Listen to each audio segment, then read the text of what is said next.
Nothing is normal about occupation. Nothing normal about apartheid, ethnic cleansing, siege, blockade, settler-only roads, bombing water wells, schools, mosques, and UN buildings. Nothing normal about putting a civilian population on a diet, paying non-indigenous foreigners to settle land that is already populated, rewriting the Nakba with each stolen childhood, trying to desensitize the puncture wounds and claw marks put into the bodies of Bassem Abarahmeh and Rachel Corrie. No, I don't want to normalize with you. I don't want to hug, have coffee, talk it out, break bread, sit around the campfire, eat s'mores, and gush about how we're all the same. I don't want to share the stage, co-write a poem, submit to your anthology, talk about how art, instead of justice, can forge a better path.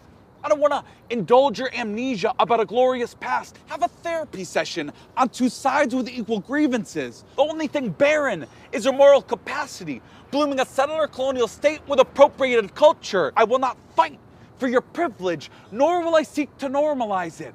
Your dialogue group, it's a breeding ground for injustice. Just look at the board members and the ZOA sponsorship. Zionism is a real demographic threat, infecting the minds of millions with racism. They were hooded in the South, pushing darker nations into Bantustans, jailing young men in H blocks in Northern Ireland.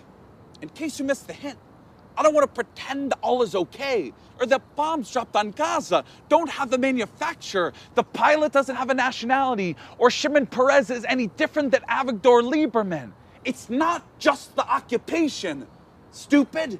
It's the right of return, equality for all Palestinians. It's a transformation from a racist, exclusivist, supremacist state to a nation for all of its citizens. You deserve nothing more than equality, which means more than African refugees are provided in South Tel Aviv. You are the shining light on a settlement hill, reminding the world that racism often comes in nice packaging.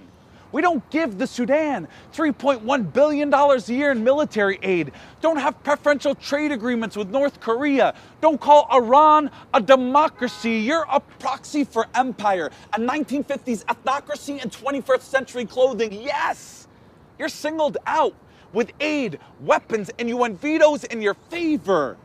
Did I hurt your feelings? Should we hug after the show? Do these words hurt more than bombs dropped on Gaza? White phosphorus eating the flesh of children? I am not the bad guy. You're defending the bad system. Your words and actions have consequences. You're either with oppression or you're against it. I didn't write history and didn't choose for you to stand on the wrong side of it. Your system of oppression, it's coming to an end. And whether you recognize it or not yet, it'll be liberating for you too.